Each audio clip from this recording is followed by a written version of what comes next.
Welcome back to the show. We're with Steve Bates from The People, Paul Hetherington from the Daily Star Sunday. Don't forget, drop us a line with your point of view today at channelm.co.uk. Ian, we've had a bit of reaction from City fans. We've had emails. As you said, Jimmy, do get in touch if you've got any comments to make at all. We've got one here from Noel Higginbottom, says Mancini has lost the plot. Only Bridge and Sean Wright-Phillips can hold their heads up. The rest were awful. Another one here from the original Blue John from London, saying it's getting worse by the week. If you think we're going to win the replay or finish fourth in the league under Mancini, then you're living in a fantasy world. Not very upbeat, that one. And finally, Harry James from Bolton, who says Hughes has left us with too many average players who play well below the standards that you'd expect for the fees paid for them. Not very positive, that. It was ever thus, Ian. No. It was ever thus. Everyone happy then. Exactly, yeah. Another week at City. Let's talk about Manchester United, because AC Milan, and from a TV or a media perspective, it's got everything going for it. Two of the most glamorous clubs in the world. We've got the Beckham factor. Does that still fire your blood as a journo, Paul? It does, to be honest. I think this is a match that not just Man United fans, but I think people throughout the country will look forward to watching. They'll want to know exactly what happens.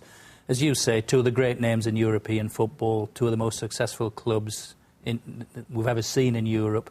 You then throw the Beckham factor into it all, and it just makes it a hugely glamorous, appealing, exciting match. And, OK, AC Milan, some of their players maybe have slightly past their best. You know, they've probably had better days, but they've got some big-name players there. Everyone who knows football knows about these guys. And these players will be capable still of rising to the occasion, and that's a huge occasion tomorrow night. So, Steve, you've got your flask and sandwiches packing off to Milan tomorrow night, yeah? Yeah, absolutely. I agree. Yeah, I agree with Paul. I mean, it's going to be a cracking game, and I think Alex Ferguson is quite right when he says this is a great time for Manchester United to be going to face AC Milan, because United are in absolutely fantastic form. All United's key players, Wayne Rooney particularly, are in fantastic form, and there's no reason to think that United can't get a result there. I mean, I know they've struggled there in the past. 3 years ago they got knocked out in the semi-finals, underperformed, didn't perform well. But this time, United have had the perfect preparation. They've not had a weekend game. They've had 6 days since their last match to prepare for this. And Rio Ferdinand's obviously coming back into the defence. Rooney's on fire. You know, it really is a great time for United to be playing them.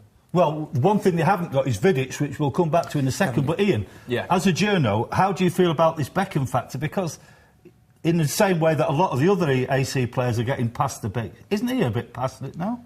You could say that, of course. As any player, you know, people point fingers at them when they get later on in their career. But Teddy Sheringham's actually been speaking this week, and he thinks that David Beckham will be desperate to play. Obviously, he's not been, you know, he's been in and out of the AC Milan team, especially recently, and he'd be desperate to impress as well against his former club. I'm not surprised that he's carried on going, or his team, really, no, because he has that inner drive and he instills that in his team, and I think the minute they stop doing that, then he'll go as well. But I can see him enjoying himself still, and long may it continue. And the players that are still there, the likes of Giggsy's still there, Gary, Neville, Scholes as well. It just seems no end. Obviously, Gary may be different, but they've just carried on, those players, haven't they? Yeah, it's quite weird. I still look at them as young lads, so, you know, you probably tell me they're 35, 36, and there's me thinking they're, you know, 26, 27, still young lads, but they've had fantastic careers and top players, all three of them. And of course, they're all really well placed to, again, win the Premier League and European Cup in the last 16 of that as well.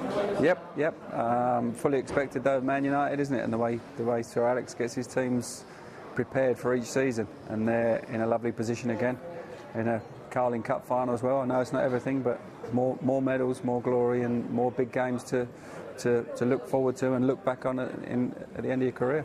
I love watching them play. I love the way Sir Alex gets his teams playing. Always, I don't know how many teams this is he's had now, but, you know, they keep moving forward and they keep playing the same way with what people want to see. They play football in the right manner. Teddy Sheringham's still looking in pretty good nick, fair to say. Let's stick with this Beckham factor, Steve, because no disrespect, but I know Domino doesn't ignore anybody. He's also reaching the age, he could be sat between you and Paul, eh? A bit harsh, that, Jim, a bit harsh. He's 34 now. I mean, he's got bags and bags of experience. I think he's done a very cute thing by going to Milan for this spell of 6 months now, leaving Galaxy, because, you know, he's going to put him right in the frame for the World Cup. I think Capello has been on record with both Paul and I with press conferences. He's got huge admiration for Beckham. Had him at Real Madrid. Of course, he didn't always get on so well at Madrid. They had a couple of fallouts, and of course, when Beckham announced he was leaving Madrid to go to Galaxy, Capello actually binned him completely, dropped him, wouldn't play him, but then saw the professionalism, if you like, of Beckham, to the fact that, although he was leaving, he was still prepared to give everything for the cause because he's got a pride in his own performance. And, I've no reason to suspect that Beckham won't be at that, but I don't know what you think, Paul, but I certainly think he'd be on the plane to South Africa. Yeah, I think he's a cert to go to South Africa. I think Capello's already made that decision. And I think even if he doesn't play in every match for AC Milan, that won't worry Capello. I know he has this policy of you've got to be playing. But the important thing with Beckham is if he doesn't play in every match, he's going to be fresh. And he's 34, but he's a fit 34. And he's still a driven player with huge ambition, huge pride. And if you give him a bit of space, he'll whip in across. And if you get a free kick in a dangerous position, he's quite capable still of sticking those away. He's not going to lose that. Corners as well, he'll be a threat. So he's still got a lot to offer, David Beckham.